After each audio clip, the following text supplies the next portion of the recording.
The war had lasted 3 years. 3 long, terrible years that left scars on every human world that had been touched by it. Cities on the outer colonies still had broken walls. Families still had empty chairs at their dinner tables. And the soldiers who had come home, the ones lucky enough to come home, carried something heavy behind their eyes that never fully went away. The Valthari had started it. They were an old species, older than humanity by thousands of years. Tall, silver blue-skinned with 4 amber eyes and a culture built entirely around strength, dominance, and conquest. They had rolled through dozens of species before they reached humanity's corner of the galaxy. Most of those species had surrendered within months. Some had surrendered within weeks. The Valthari High Council had looked at the small, fragile, short-lived humans and expected the same. They did not get the same. Humanity had fought. Not cleanly, not perfectly, and not without devastating losses. But they had fought with a stubbornness that the Valthari simply had no frame of reference for. Human commanders had retreated, adapted, regrouped, and come back. Human engineers had reverse-engineered captured Valthari weapons mid-war and deployed countermeasures before the enemy even realized what was happening. Human soldiers had held positions that should have broken in hours for days, sometimes weeks, running on almost nothing. After 3 years, but the Valthari High Council did something they had never done in their long history of expansion. They asked for a ceasefire. It did not feel like a victory to the humans. Too many people were gone for it to feel like anything clean. But it was, in its own quiet way, something remarkable. Humanity had been the first species to make the Valthari blink. The ceasefire was followed by months of tense negotiation aboard a neutral station in deep space. There were arguments. There were walkouts. There were long silences over conference tables that felt like they could collapse into violence at any moment. But slowly, carefully, a framework for peace began to take shape. And then the Valthari put something unexpected on the table, a political marriage. It was an old tradition in Valthari culture, older than their space program, older than their empire. When two powers reached the end of conflict, the strongest available bond was a union between bloodlines. It was not romantic, and it was not meant to be. It was a lock on a door. It said to every faction on both sides, "This peace is real, and it has a face." The Valthari's chosen representative was announced almost immediately. Princess Soraya Velvayan, eldest daughter of Grand Warlord Vayan Velsor, commander of the 3rd Valthari Battle Fleet, decorated in 4 campaigns. She was, by any measure, one of the most formidable individuals in the Dominion. Choosing her was a statement, and it told humanity that the Valthari were taking this seriously. Earth's diplomatic council stared at each other across a conference room for a long time after that announcement. They needed someone, not a politician. The Valthari would see through that, not a figurehead. That would be an insult to a princess who had won real battles. They needed someone with military credibility, someone who could stand next to a Valthari warrior princess without looking like a decorative accessory. Oh, and someone who would not crack under the pressure of living inside an alien empire as its most politically visible human. It was a counselor named Diane Ward who first pulled up the file on Cole Hargrove. He was 34. A lieutenant commander in the Earth Fleet, currently assigned to a patrol route on the outer edge of the former conflict zone. His service record was not the kind that got people noticed at ceremonies. There were no single moments of explosive heroism in it. What it did contain, page after page, was a pattern. Cole Hargrove had been in 6 situations during the war where the survival odds had been extremely poor, and in every single one of them, he had found a way to bring his crew back. Not through luck, through patience, through thinking under pressure, and through a particular quality that was hard to name but easy to recognize. The man simply did not panic. Not in any recorded instance, not ever. His crew had been interviewed after the war, and as part of standard debriefs. When asked about their commanding officer, almost all of them had said some version of the same thing. He was calm. Whatever happened, he was calm. And that made us feel like it was going to be okay. Diane Ward circled his name. The rest of the council took some convincing. He was not the most decorated. He was not the most famous. He was not the most physically imposing, which mattered, at least symbolically, when standing next to a Valthari. But Ward made the argument carefully and completely, and in the end, the others came around. Cole was summoned to Earth on a standard transport. He was not told why until he was sitting in a council chamber with 8 people looking at him across a wide table. They explained the situation in full: the war, the treaty framework, the marriage proposal, the need for a candidate, the fact that they had chosen him. Cole sat quietly through all of it. He did not interrupt. He did not look alarmed. When they finished, he was still for a moment, looking at the table in front of him with a thoughtful expression, the way a man looks when he is turning something over in his mind carefully before responding. Then he said, "I'll do it." The council exchanged small glances of relief.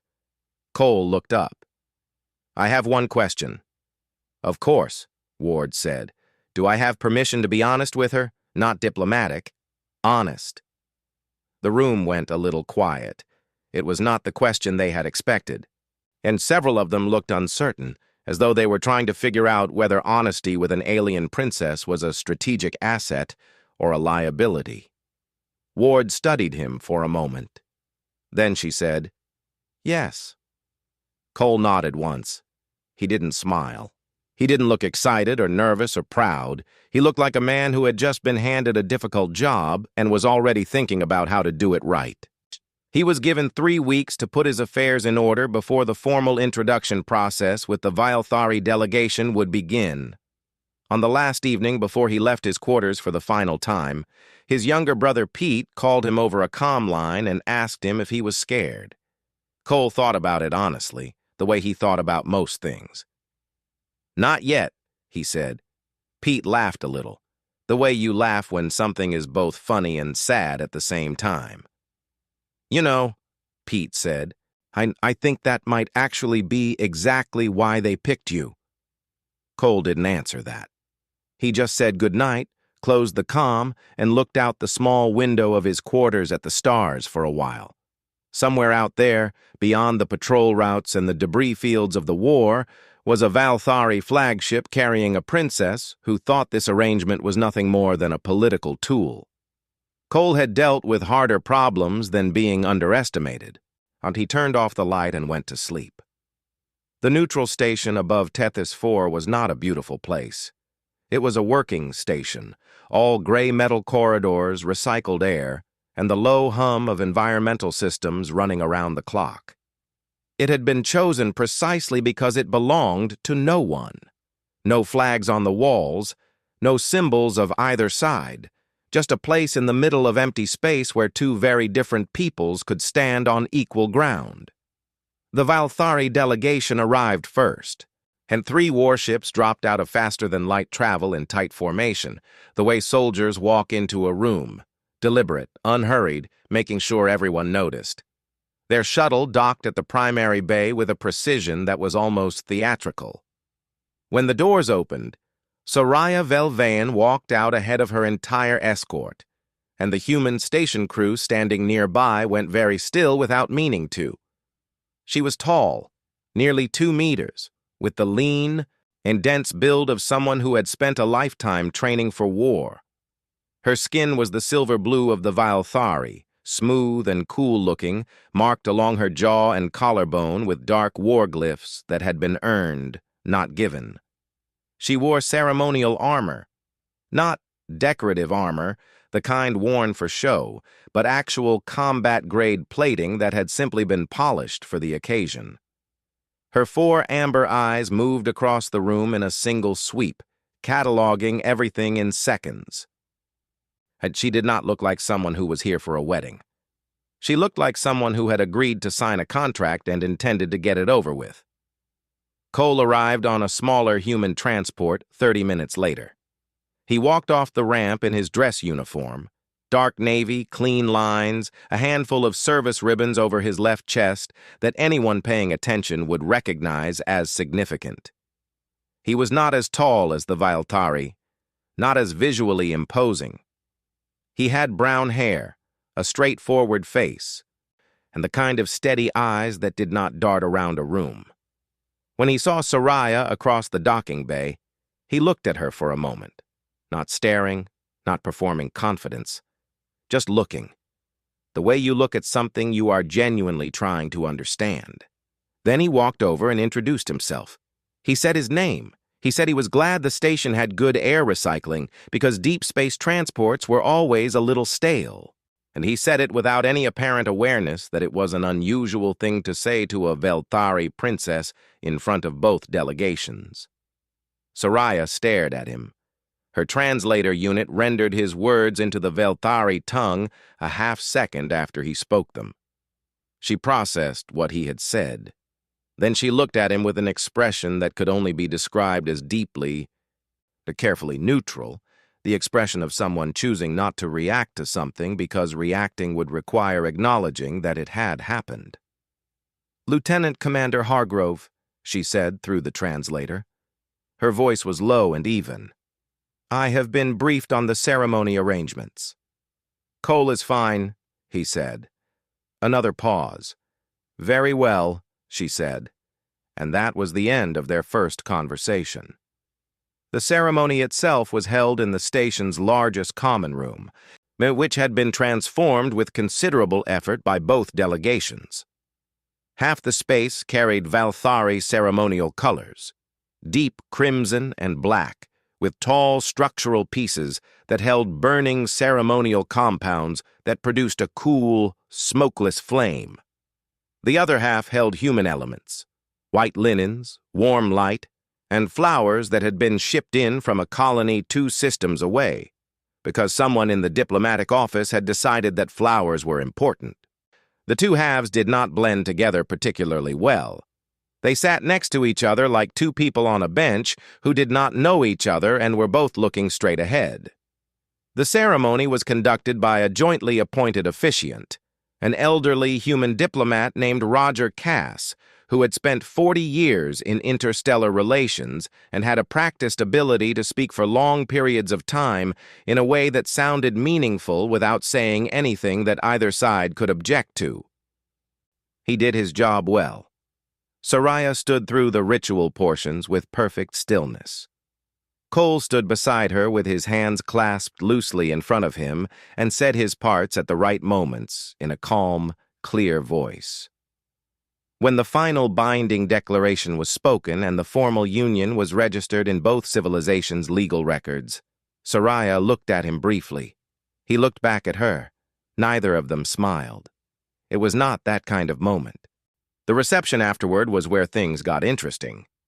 The Valthari nobles moved in small clusters, speaking their own language, watching the humans with a mixture of curiosity and the particular flavor of condescension that the Valthari had perfected over centuries of considering themselves the dominant species in every room they entered. They approached Soraya in turns to offer what were, in human terms, consolation speeches, quiet murmurs in Valthari that assumed the small human beside her understood nothing. Cole understood more than he let on. His Valthari was not fluent, not yet, but he had spent the 3 weeks between his briefing and the ceremony with language files running every spare hour, and he had a good ear. He picked up enough. Words like diminished and without markings and temporary arrangement featured more than once. Each time, a something in the line of his jaw tightened slightly, not enough to make a scene, just enough to register. Soraya noticed on the third exchange. She had been watching him from the corner of her secondary eyes, a Valthari habit using the outer eye pair for peripheral surveillance, and she saw the jaw. She did not say anything about it, but she filed it away. The young human diplomat Lily Okafor stayed close to the edges of the reception, watching Cole with the careful attention of someone who knew things that were not in the public briefing. She was 29, precise and competent, and she had read Cole's full file. Not the version given to the Vilethari, but the complete one. There were sections of it that were still classified. She knew what was in those sections. She hoped, quietly and sincerely, that nothing would ever make them relevant. At the end of the night, or when the delegations had retreated to their respective temporary quarters and the station's lights had dimmed to night cycle settings, Cole stood alone for a few minutes on a small observation deck, looking at the stars. Soraya walked past in the corridor behind the deck's viewport. She stopped when she saw him standing there. She looked at him through the glass. This quiet, unremarkable human man, standing alone in the dark with his hands in his pockets, looking at space as though it was something ordinary. She watched him for a moment. Then she walked on. She told herself it meant nothing. He was a political arrangement, a name on a document, a face on a press release that would be circulated to reassure both populations that the peace was real. But she thought about the jaw again, the way it had tightened and then stilled, the control in it. She had seen plenty of people pretend not to be insulted. This had not looked like pretending, and it had looked like someone who had made a decision not to react, and was sticking to it purely because reacting was not useful yet. Soraya did not know what to do with that. She went to her quarters. She sat on the edge of her bunk in the dark for a while. Then she opened a military report to read, because that was something she understood. The Vilethari flagship was called the Eternal Dominion. It was enormous, nearly 4 kilometers long, built in the angular. There's aggressive style that the Vilethari applied to everything they made. Sharp edges, heavy armor, weapon systems visible on the hull like muscles on a body.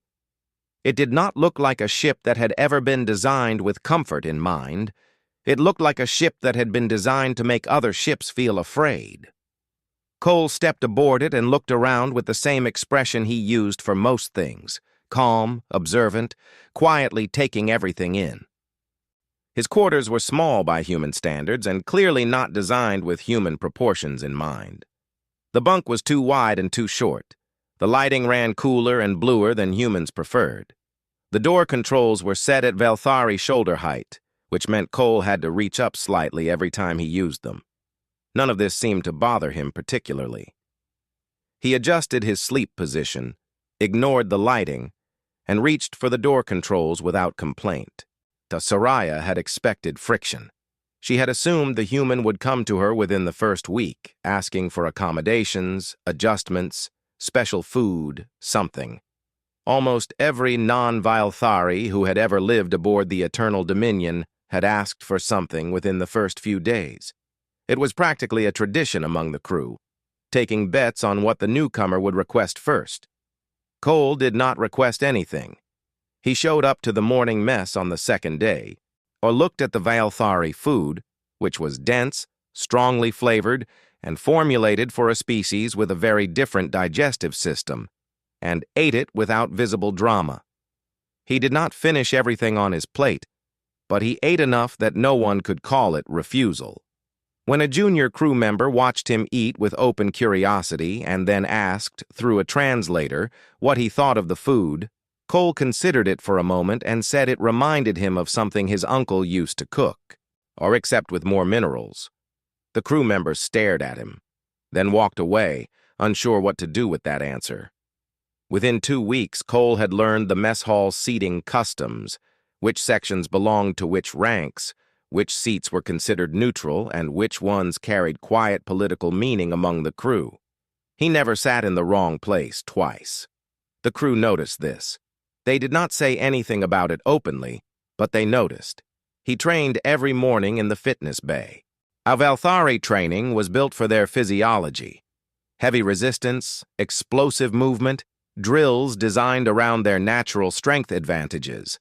Cole did not attempt to match them. Instead, he ran. long, steady, rhythmic running that the Valthari found both baffling and mildly hypnotic to watch. He also did floor exercises, push-ups, body weight movements, in controlled breathing routines, with a patience and repetition that made a few of the crew stop and observe from the doorway without quite meaning to. One older crew member, a weapons technician named Bev R., commented to a colleague that the human trained like someone preparing for something long rather than something fast. His colleague did not know what to make of that. Soraya watched Cole from a distance during these weeks. She told herself it was political monitoring, standard practice when a foreign national was living aboard her ship. This was true but not entirely honest, and she was self-aware enough to know it. What she was actually doing was trying to find the shape of him, trying to understand what kind of person this was. In Valthari culture, you read someone through their reactions. What made them angry? What made them show off? What made them back down? Cole was frustratingly difficult to read by those methods because he seemed to react to almost nothing in the expected ways. She tested him directly a few times. Blunt, pointed comments about human limitations, about the war, about the terms of the treaty. He answered her honestly every time, without defensiveness and without aggression. Once, when she told him that most species found living among the Valthari to be overwhelming, he told her that most things were manageable once you stopped waiting for them to feel comfortable. She had not had a response to that ready, which annoyed her. The situation changed on a Tuesday afternoon, though the Valthari did not mark time in Tuesdays, when a junior officer named Keth Var decided to do something about the human. Keth Var was young, ambitious, and deeply unhappy about the peace treaty. He had lost family in the war. He viewed the marriage arrangement as a humiliation dressed up in diplomatic language, and he viewed Cole specifically as a symbol of everything he resented about it. He had been watching Cole for weeks, waiting for the right moment. He found it in the main corridor outside the training bay in front of a crowd of off-duty crew members. He stepped in front of Cole and issued a formal dominance challenge. His voice was loud enough to carry. The corridor went quiet immediately. Heads turned. Crew members drifted in from adjoining passages the way people always drift toward the thing they can sense is about to happen. In Valthari culture, a formal dominance challenge in front of witnesses carried real social weight. Refusing it was possible, but it marked the refuser as beneath consideration. Not a political figure, not a partner, not anything worth respecting. Accepting it and losing was still better than refusing, because at least you had shown the willingness to stand. Cole looked at Keth Var for a moment. Then he looked at the gathered crew around them. Then he looked at Keth Var again and said, in slow but recognizable Valthari, that he accepted. The corridor got very quiet. Soraya, who had been informed within 40 seconds by her second-in-command, arrived at the edge of the crowd just as the space was being cleared. She stood with her arms folded, her face composed, and her mind running rapid calculations about how badly this was going to go and how much damage she could contain afterward. What she watched over the next 15 minutes was not what she had calculated. Cole did not try to overpower Keth Var. He was not stupid. Keth Var had 30 kilograms on him and a skeleton built for impact. Any direct exchange of force was a losing trade, and Cole clearly knew it. Instead, he moved. He circled, redirected, slipped angles, and forced Keth Var to keep adjusting. When Keth Var's strikes landed, and some of them did land, Cole absorbed them with a kind of grim, deliberate endurance and kept moving. He did not go down. Each time the crew expected him to drop, he simply reset his footing and came back. He tired Keth Var out. Steadily, methodically, over 15 grinding minutes, he reduced the younger Valthari's explosive advantage to nothing by simply refusing to stop. When Keth Var's form finally broke apart from exhaustion, Cole moved in with clean economy and locked him into a hold that Keth Var could not break from. Keth Var went still. Then he submitted. Cole released him immediately and held out a hand. Kethvar stared at it, the human gesture of help, unfamiliar and strange in this context. After a long moment, he took it, and Cole pulled him to his feet. The crew did not cheer. They did something quieter and stranger. Now they simply stood and looked at Cole with an expression that had not been there before. Soraya stood among them, arms still folded, and felt something shift in her chest that she did not immediately have a name for. She looked at Cole. He caught her eye across the corridor. He did not look triumphant. He did not look like a man who had just proven something. He looked the same as always, steady, calm, a little tired. She held his gaze for one long moment. And then she turned and walked back to the command deck without a word. But that night, for the first time since the ceremony, she did not open a military report before going to sleep. The neutral station above Tethys 4 was never meant to be a military target. It had no weapons. It had no combat-grade shielding. It was a diplomatic post, a place for meetings, for document transfers, for slow and careful conversations between people who were still learning to trust each other. Lily Okafor had been stationed there for 2 months, managing the human diplomatic office that was still working through the finer details of the peace framework.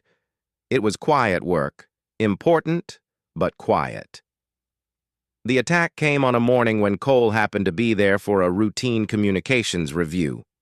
He had taken a short transport from the Eternal Dominion 2 days earlier, cleared through both sides' security channels, and was sitting in the station's communications hub going through a backlog of encrypted liaison reports when the lights in the corridor outside shifted from white to red and the emergency klaxon ran one short burst, then cut off completely. A cut klaxon was worse than a running one. It meant someone had taken the alarm system offline on purpose. Cole set down his datapad. He was very still for exactly 3 seconds. Then he stood up and moved to the door and looked out into the corridor. What he saw told him most of what he needed to know. 2 Vilthari soldiers in non-standard armor, no Dominion markings, no fleet insignia, were moving fast down the far end of the passage. The armor was real. The weapons were real. But the lack of markings meant they were not here officially, which meant no one was coming to stop them except whatever was already on the station. Cole went back into the communications hub, locked the door from the inside, and spent 90 seconds doing 3 things at the same time. He sent a compressed emergency signal on the fleet frequency, short, clean, with the station's coordinates and the words, hostile borders, unmarked Vilthari, diplomatic staff at risk. He pulled up the station's maintenance schematic on the secondary terminal, the one that showed every corridor, every vent line, every power relay and pressure door in the building. And Andy opened the small equipment locker in the corner of the room that held the standard-issue sidearm that every human diplomatic outpost was required by regulation to keep on site. He checked the charge. It was full. He clipped it to his side and looked at the schematic for another 30 seconds, memorizing the layout the way he had always memorized things. Not trying to hold every detail, just trying to understand the shape of it, where the choke points were, where the power ran, or where a person could move without being seen. Then he unlocked the door and went into the corridor.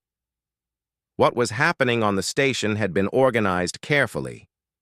The Splinter faction, Vilthari lords who had opposed the peace treaty from the moment it was proposed, had sent a full company of shock troops.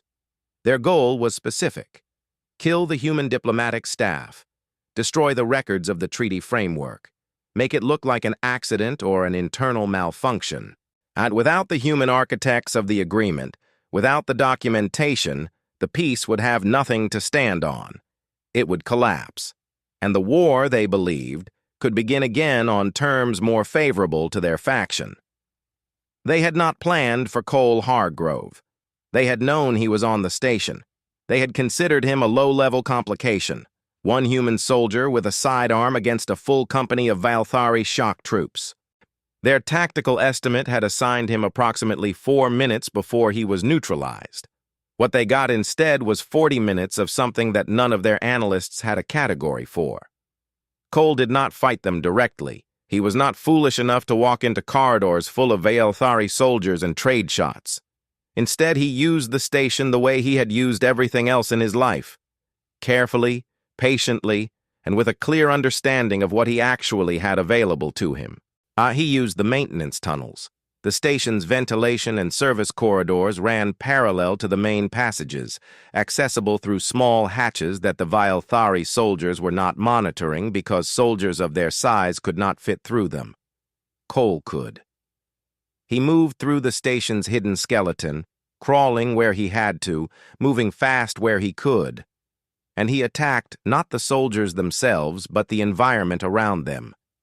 He rerouted power to specific corridor sections, triggering magnetic lock, overrides that sealed squads away from each other, cutting the company's coordination in half. He found the environmental control node for the station's lower level and adjusted the atmospheric pressure in 2 of the main corridors just enough to cause disorientation without permanent harm. The Vaelthari physiology was sensitive to pressure shifts in ways that human engineers had documented during the war. He pulled a service panel from a power relay junction and used the exposed cabling to shut down the lighting in the station's central hub entirely, dropping the shock troops' most concentrated grouping into complete darkness. Vaelthari eyes were adapted for low light, but they were not adapted for the sudden total loss of it. There was a difference between dim and black. He picked off isolated soldiers at the edges of the formation, not with the sidearm, which would give away his position, but with station tools. A pressure seal deployed into a corridor doorway, a maintenance cart sent rolling down a passage with its emergency brake disabled. A fire suppression system triggered in a confined space at the precise moment 2 soldiers were moving through it. He took damage. It was unavoidable. A soldier caught a glimpse of him in a maintenance junction and got a strike in before Cole cleared the hatch. Something cracked in his left forearm. He wrapped it with a torn piece of his jacket sleeve, tightened it with his teeth, and kept moving.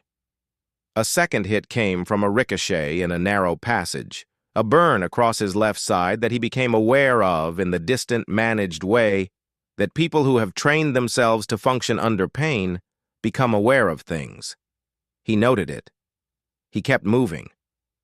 By the time Soraya's forces breached the outer hull, 26 minutes after his emergency signal, in which was extraordinarily fast response time for a fleet at transit distance, the Vaelthari shock troops had been separated into isolated groups, disoriented, and largely contained in sections of the station that had been locked down by the infrastructure around them. They were not all neutralized, but they were no longer a coordinated threat. Lily Okafor and the remaining diplomatic staff were in the station's records room on the upper level, behind a barricade that Cole had helped set up and seal in the first 4 minutes before he went back into the tunnels. They were shaken. They were unhurt. Soraya came through the breach herself. She did not wait for her security detail to clear the path first. She moved fast and with purpose through the smoke-hazed corridors, following her soldiers toward the last reported position of the signal source. She found Cole sitting on the floor of a corridor junction. His back was against the wall. On his left arm had a makeshift wrap around it. There was a burn mark along his left side that had gone through the jacket. His face was pale with the specific pallor of someone running on adrenaline that was starting to wear off. But his breathing was steady and his eyes were clear, and when Soraya came around the corner and stopped in front of him, he looked up at her with the same expression he always had. Calm. Present. A little tired. The corridor around him was filled with her soldiers. They had come in hard and fast, ready for a firefight, and instead they had found this, a station that had already been half dismantled from the inside and one human sitting quietly in the middle of it. Nobody spoke. One of Soraya's senior commanders, a veteran named Dren Val who had fought in 3 campaigns and had not shown visible surprise at anything in over a decade, raised his right fist slowly to his chest. The old gesture, the one given only in genuine recognition. And then the soldier beside him did the same. Then another. Then the rest of them, one by one, standing in a damaged corridor in the half-light, fists to their chests, looking at a human with a wrapped arm and a burn on his jacket. Soraya stepped forward through her soldiers. She stopped directly in front of Cole and looked down at him. He looked up at her. Neither of them said anything. There was nothing that needed saying. She reached down and placed her hand on his shoulder, not gently, not softly, but with the full, deliberate weight of a Valthari warrior acknowledging something real. Cole held her gaze. He did not look away. And the fleet, watching the live feed on the military channel that the Splinter faction had accidentally left open when they launched the attack, watched all of it, every ship in range, every commander, every crew member who happened to be near a screen. They watched Soraya Velvayan, Princess of the Dominion, daughter of the Grand Warlord, the decorated commander of the Third Battle Fleet, place her hand on a human's shoulder in a broken corridor and mean it completely. No one who saw it had a word for what they felt, but every single one of them felt it. The medical bay on the Eternal Dominion was not designed for human patients. The beds were too large. The diagnostic tools read Valthari biology and returned confused data when pressed against Cole's skin. The attending physician, a tall, thin Valthari named Ser An, who had spent 30 years treating soldiers, stood over Cole with an expression of professional frustration and ran his scanner a third time, hoping for a different result. He did not get one. Cole, sitting on the edge of the oversized bed with his jacket off and his left arm extended, watched the physician work with patient cooperation. The forearm had a clean fracture, painful but not complicated.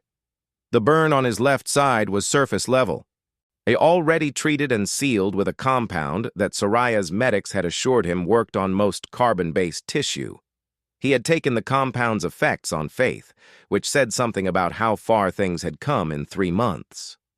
Saran finished his assessment, set down the scanner, and looked at Cole with a long, unreadable look.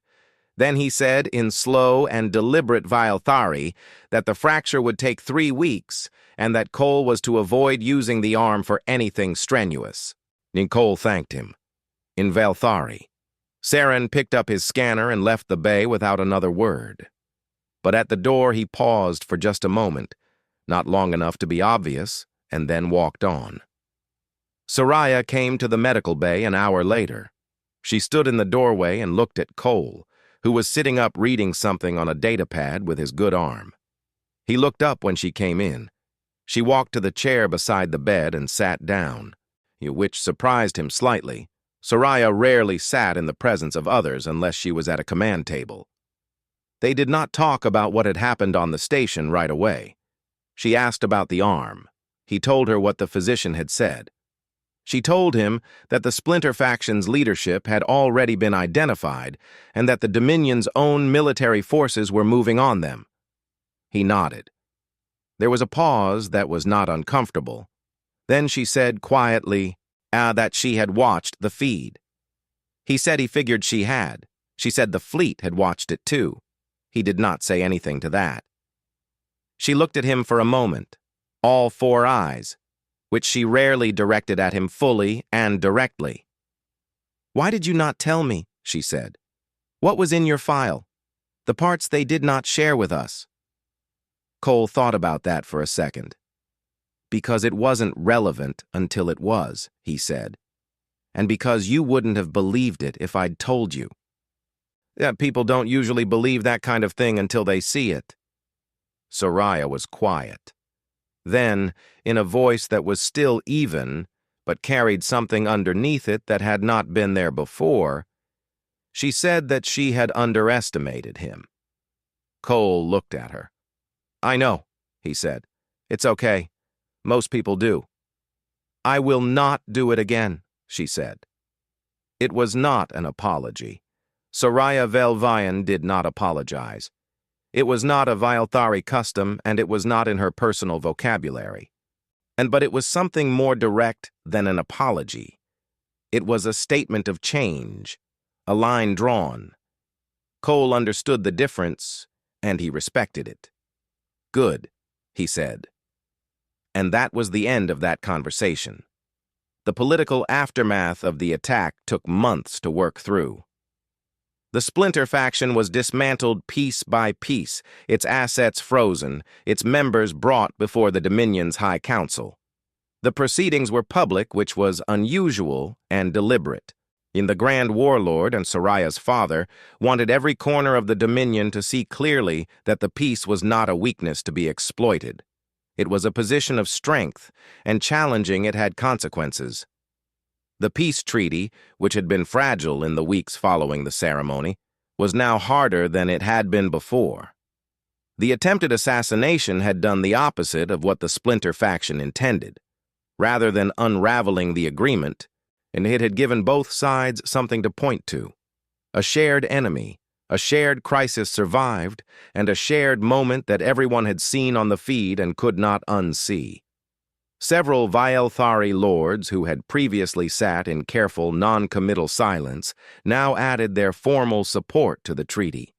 Not out of sentiment, out of calculation. They had watched the feed.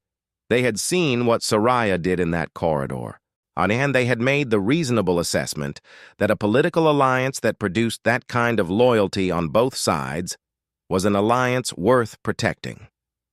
On the human side, the news of what had happened at Tethys 4 moved quickly. Cole's name became known in a way that his service record never had made it known. Not as a decorated commander or a public figure, but as a specific story that people passed between themselves. The quiet man who held a station alone for 40 minutes. I'm the one who helped the enemy soldier up after beating him. The one that Soraya had acknowledged in front of the whole fleet. Pete called Cole as soon as the news reached Earth. The comm connected, and for a moment, neither of them said anything. Then Pete said, "So, 40 minutes." "About that," Cole said. "And a broken arm. It's a fracture.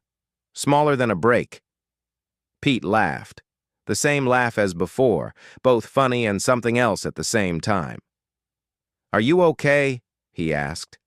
And this time the question was simple and direct. "Yeah," Cole said.